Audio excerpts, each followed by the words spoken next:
All right, so there's so much I want to say here in so little time. But before the wife gets up, before it heats up too much over here, it's Saturday morning over here right now.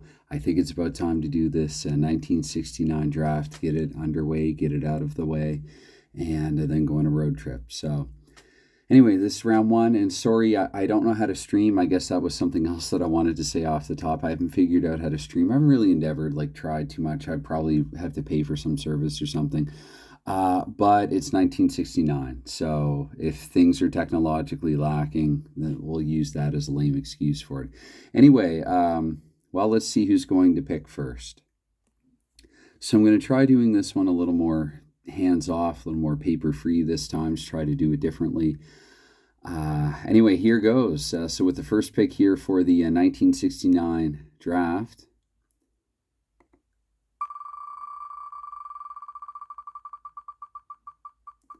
and it's going to be Toronto, I think. Will that drift over to Boston? No, it won't. So it's going to be the Toronto Maple Leafs with the first pick here for the 1969 draft. I have some prep. I have some things. I'm going to pause, set a few things aside, and come back. And I'll do this for each of the picks. So with the first pick, headed into the 1969 year of this replay, the Toronto Maple Leafs already making a splash here. For some reason, I didn't, as I was imagining how this could go, I didn't envision the Leafs coming up first, but there you go. That's the randomness of the spinning wheel. And from here on in, or here on out, no matter how bad I do with this take here, this take in one take, I have no way of proving it, but I am going to have to hold to the legitimacy of this draft. So Brad Park taken off the board there by Toronto. Next up,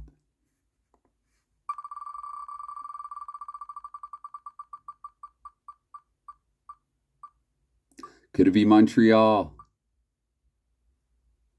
It's going to be the Habs, it looks like. I did this deliberately, not as much as Christopher Slovic did to slow it down. It's going to be Montreal with the next pick. Okay, so I'd sort of been eyeballing this pick for Montreal anyway, and even though they have only one goalie, he's 24 years old, and Montreal has protected just four defensemen. That's fewer than some of the other teams, and one of those four defensemen that Montreal protected was Mike McMahon.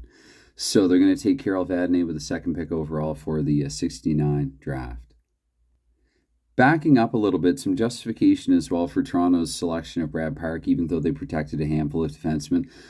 Toronto has to get a little younger in all areas. They are last night I went through and I did the ages by team. Toronto is the second oldest team, an average age, I think it was 30.06253 or something like that. I rounded.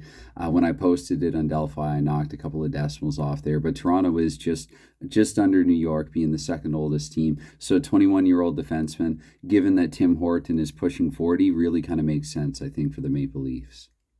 And as a side note, since Doug Moens can also slot in on the defense and up front this season, that means that Montreal now has two players who can do that, though one in Carol Vadnais, being only 24, is a lot younger. Next up on the wheel.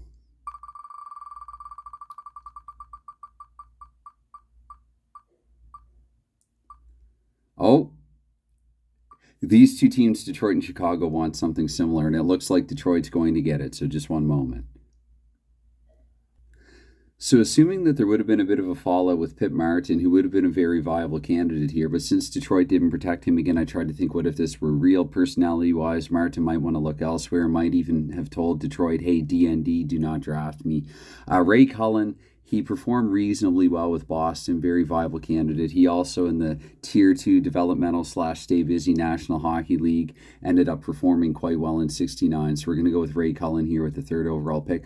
For Detroit, Alex Delvecchio is aging. He's 37 in 1969, so you get the 28-year-old Ray Cullen there in his stead, especially after Boudreau had a bit of a dud season in 69, and he's the only other center that the Red Wings protected. And then there were three for round one. Let me take a sip here. I was so nervous I'm going with the tumbler over the mug. I don't want any spills. Now that I've said that, there will be a spill. Is that New York or Chicago? The wedge there, the line is... okay, it's going to be the Rangers with the next pick. So I think if you're New York, Phil Goyette is 36 or 37, and behind Jean Rattel, I mean, you still have Backstrom. He's in his early 30s. I have his age down here somewhere. Actually, I don't know if I have Backstrom's. Anyway, Backstrom, I'm going to guesstimate because I have looked at all the ages, so of course I'm not going to remember them all. I think he's 33, I want to say, in 69. He's got a few years, prime-ish years left. Actually, his offense saw an uptick in expansion. Then, of course, he went to the World Hockey Association. Not that I would know that already by now here in 69. But Pitt Martin there is going to be New York's selection with the 4th overall pick. And the 5th overall pick in this 69 draft here, this supplemental draft, is going either to Boston or Chicago. Looks like it's going to be pretty 50-50 here till the last second. I think the Blackhawks are going to get it. And I'm right. So there are a couple of guys who I felt it might make a little bit more sense to take earlier in the draft, just, depending on which team came up when. But already this has gone a little different than how I expected, even though I thought about it a lot. One thing that I couldn't anticipate was the order in which the teams would come up. And so the Blackhawks, they have Stan Mikita, they have Red Berenson. They only protected 8 of their forwards. A lot of other teams protected at least 10 or 11 forwards among their 16. So the Blackhawks have to get forward heavy again and soon. They're going to take center Mike Lawton. Maybe Mr. Right now instead of Mr. Right or whatever. And also, too, I can envision possibly, I'll still have to look ahead and look to the roster, but Lawton might even slot onto a line with another fellow Mike, that being Mike Walton. Remains to be seen. So that just left Boston for round 1, and this is the little bombshell that the Bruins were planning on dropping. They're going to unite the brothers Esposito in Boston, because when you're on top, which the Bruins are right now, you can afford to look ahead a little. And so even though Esposito is relatively wet behind the ears in terms of professional experience, playing just 13 games in the Tier 2 Stay Busy / Developmental National Hockey League for the 69 season, the Bruins, they have Cheevers, they have Favel. Rumors are that Favel, he had a bad camp, a bad off season. He was a little too busy painting masks or something like that. And so the Bruins, they can really afford at the top because they're so stacked right now, both up front and on defense. They can afford to bring in a goaltender immediately. So they're going to look to a goaltending prospect and secure their future, looking forward, looking ahead, and looking to Tony Esposito to join Phil in Boston.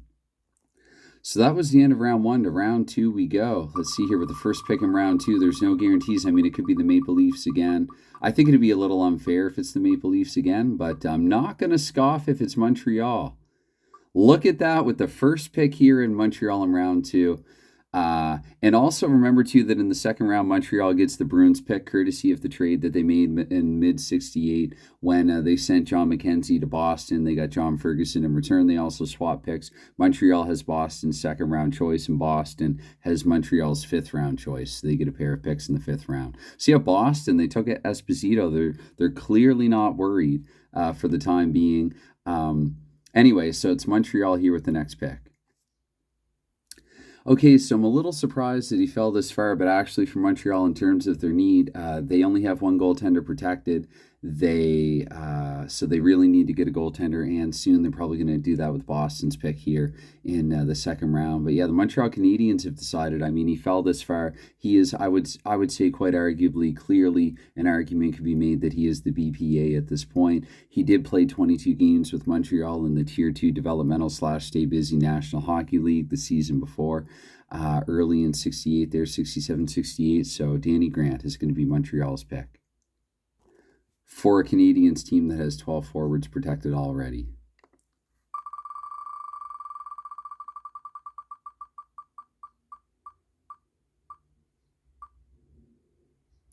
And it looks like Montreal and Toronto, they're getting lucky here on the wheel. So the Maple Leafs are up. Okay, so the 34-goal, 65-point Danny Grant is off the map, and I wasn't expecting actually to go. I do have a spreadsheet with teams and their draft priorities in order. Wing was actually basically at the bottom of the list for Montreal, so they opted for the BPA here with the 7th overall pick. I guess I could have done that as well, maybe 7, 8, 9, 10, 11, 12. Maybe I should change that up and I can pause and do that. And Gary Unger here, because Toronto, I think Norm Allman is 34, George Armstrong is pushing 40. So even though they have Keon in the mix, Toronto as well down the middle, they have to get a little younger, and so they're going to go with go younger with Unger with the seventh overall pick. And of course, when I say 7, I mean 8 now that I've figured. I'm still waking up. Okay, so with the next pick here for round 2. It looks like it's going to fall to Boston.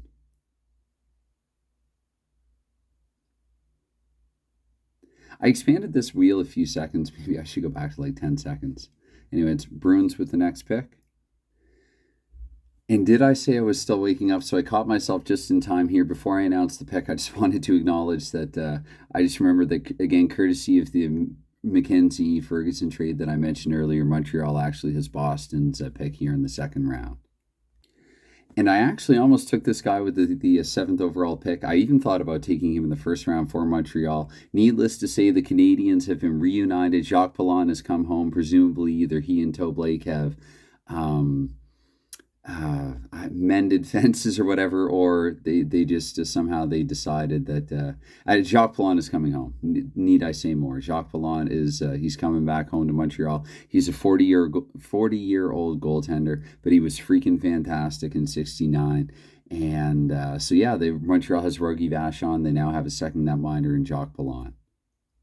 So Montreal with 3 picks in the top 9. People will think I rigged this. Let's see here.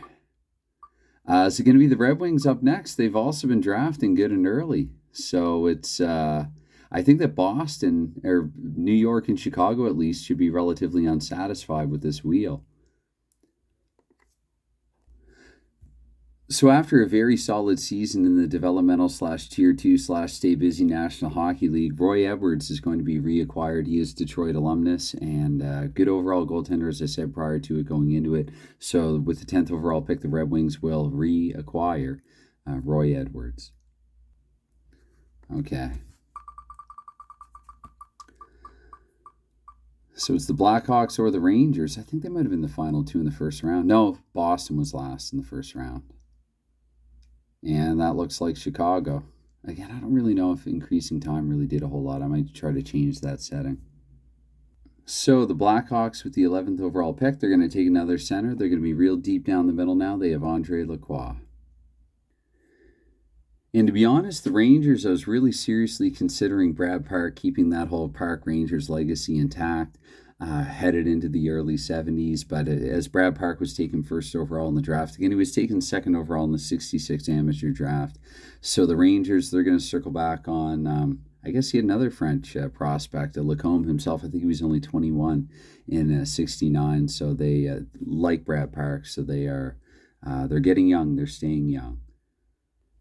Yeah, I just double-checked on Lacombe, like Brad Park. He was 21 in 1969, and considering that the Rangers, they've protected 4 defense, and Harry Howell is one of them. So that brings us to round 3. And with the first overall pick in round 3, now I even hope at this point, I was going to say it's got to be somebody other than Toronto and Montreal. That's just weird. Anyway, so it's going to be the Blackhawks with the first pick. And I'm wondering if anyone's really paid attention to the preview, although I don't know if you'd have any way of knowing this in advance, even if so. So Chicago, it was about to be a crowded crease in the Windy City, and it could still be that. However, I think similar to Danny Grant's inclusion as just the BPA to start off the second round, I think Claude LaRose, you can make a case that Claude LaRose should have been taken earlier than 13th overall anyway. Maybe he'll turn out to be like the Bob Devin of the 68 draft, where just, rolling him with Toronto and just realizing that, okay, if this were real, New York probably would not have let him go. Again, I wasn't around for this era to offer a lame excuse, so I know that I'm not going to do things perfectly, but, I try to imagine the mindsets of the players. Now, Chicago, again, they protected just 8 forwards, so they've now taken 3 forwards with their first 3 picks for the 69 draft. Back up for another spin.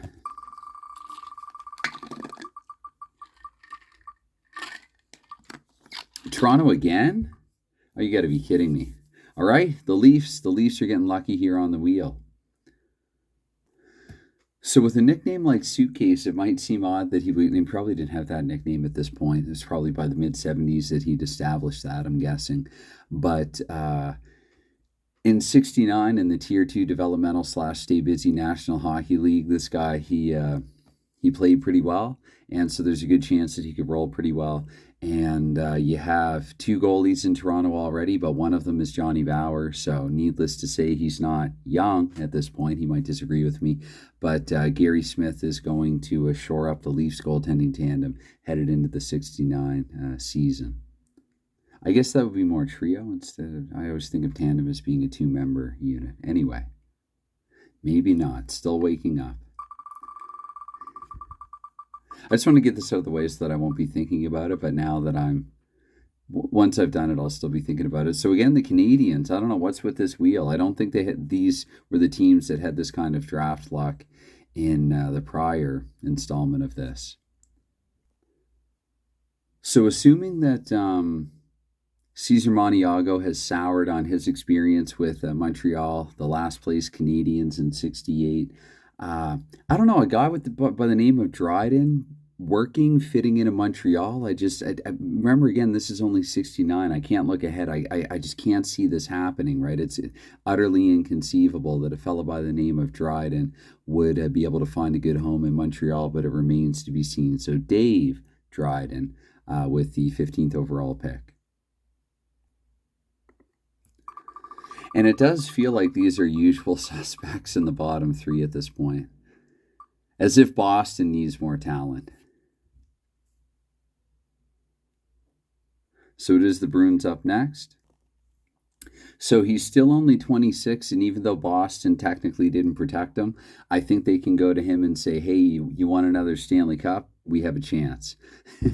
So the Bruins are going to reacquire Don Orey with the 16th overall pick. I'm trying to think, actually, if there's been any... that might be the first instance in this draft of a player that's been cut and then reacquired by his team. So there you have it again. It's Orey with the 16th overall pick. And then there were two.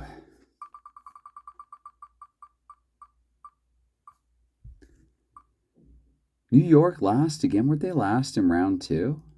Anyway, it's the Red Wings up next.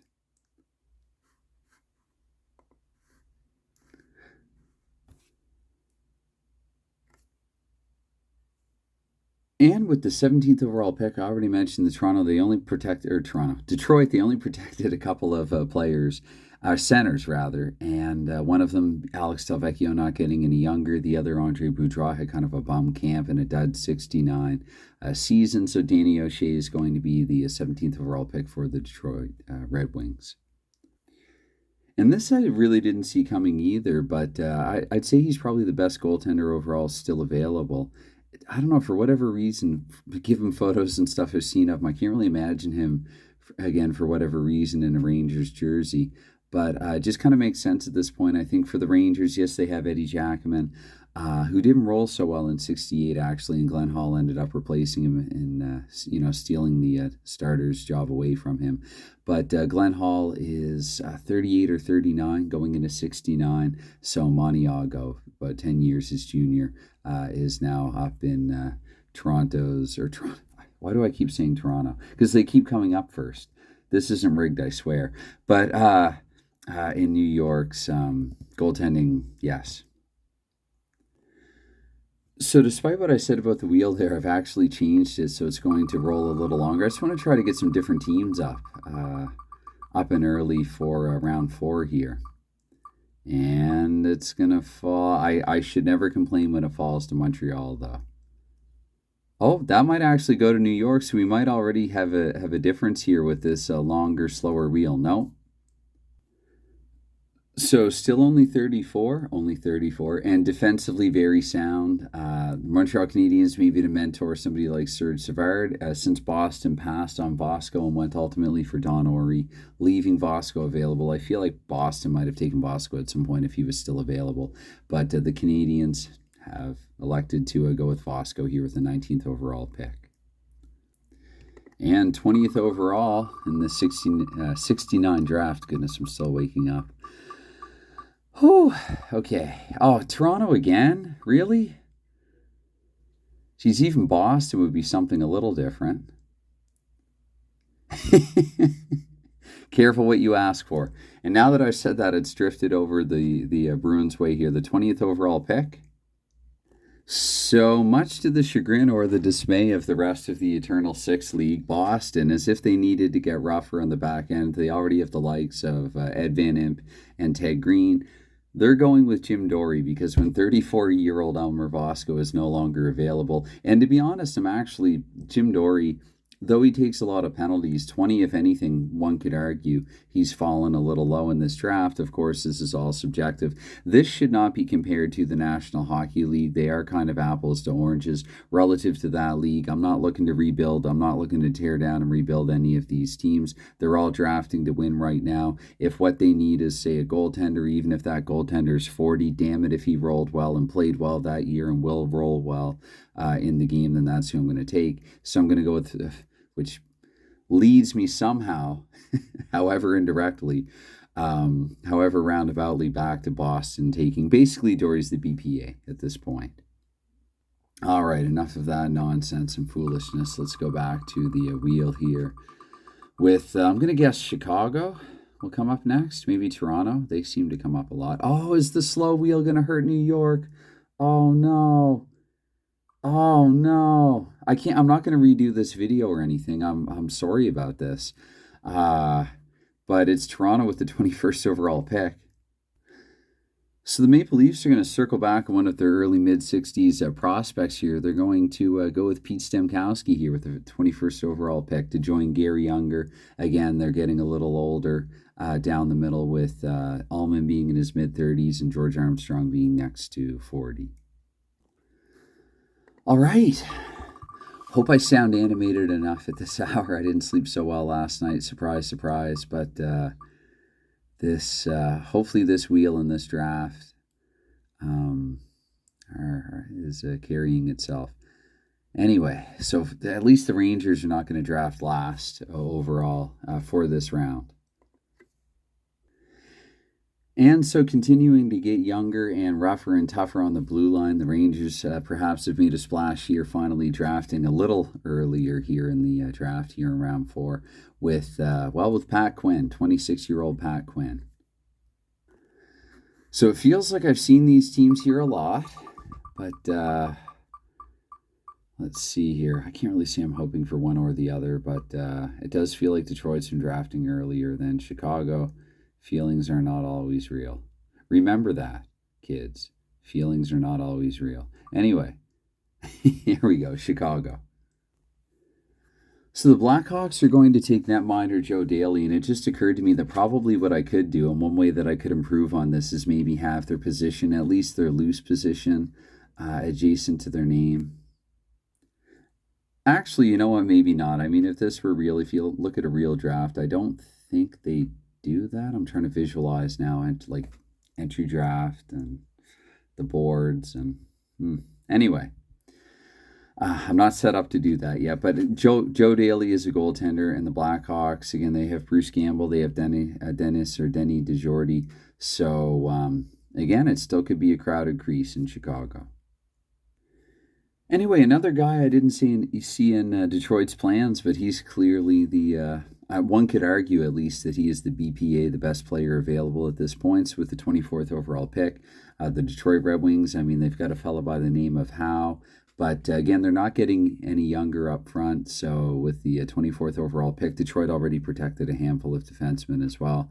So they're going to take Norm Ferguson, 24th overall.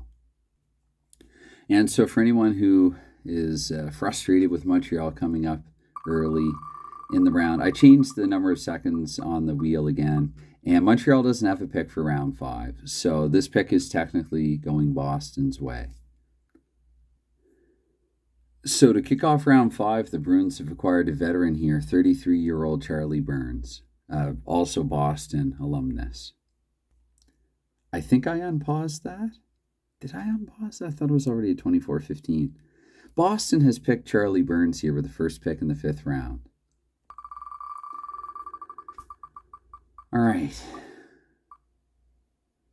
Chicago or Detroit would be welcome. It's going to be Chicago this time. So they have Lawton, Lacroix, La Rose, and Joe Daly.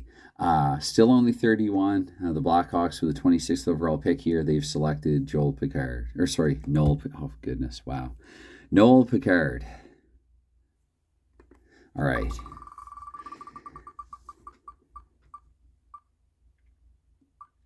Toronto's up next. And maybe the Maple Leafs will just outscore their problems this season because, in addition to a pretty good offensive core, though it faltered in the Boston series in the final, they now have a blue line that boasts Bill White, Brad Park, who again the offense hadn't quite come in '69, but he was only 21, and J.C. Tremblay, while Park is on his way up offensively. All right.